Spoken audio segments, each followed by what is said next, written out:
Most people think the scariest stories happen in the dark, but the truth is they usually start in places that feel completely normal. Quiet streets, ordinary houses, places where nothing ever seems to go wrong. And tonight, these stories all share one thing in common. They were never meant to be told out loud. The first story begins on a back road just outside a small desert town where a group of friends decided to light a campfire after midnight. They weren't doing anything unusual, just killing time, telling jokes, watching the flames dance. That's when they noticed the footprints, bare feet, circling the fire, stopping just short of the light. No one heard them approach. No one saw anyone leave.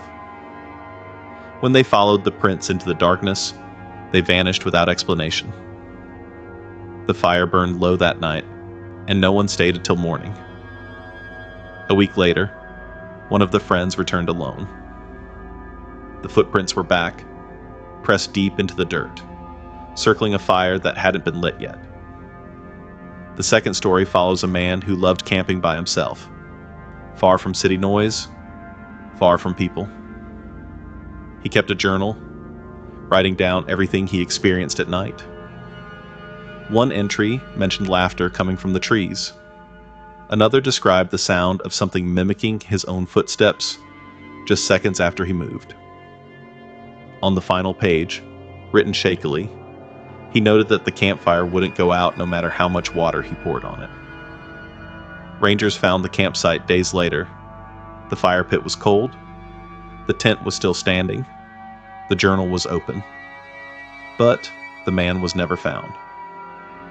Locals say if you sit by a fire long enough in that area, you'll hear someone reading from a journal that ends mid-sentence. The third story takes a darker turn, deep in a forest, where campfires are technically forbidden. A family ignored the warnings and lit one anyway, just for a little warmth.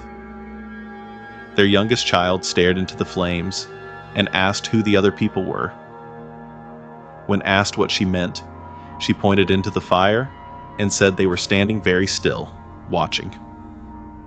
That night, the parents woke to find the fire roaring again, even though it had been buried. Ash footprints led away from the pit and stopped right outside the tent. In the morning, the child wouldn't speak. She still won't, but she draws pictures of people with burned faces standing in circles. The final story is the one people don't like to finish.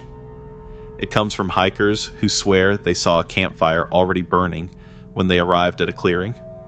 No sound, no movement, just flames. When they approached, the fire suddenly died, leaving behind warm ash and a smell like burned hair.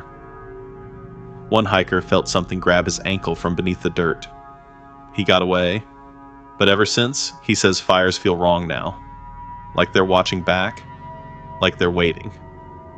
And if you ever find a campfire already lit in the middle of nowhere, the rule is simple.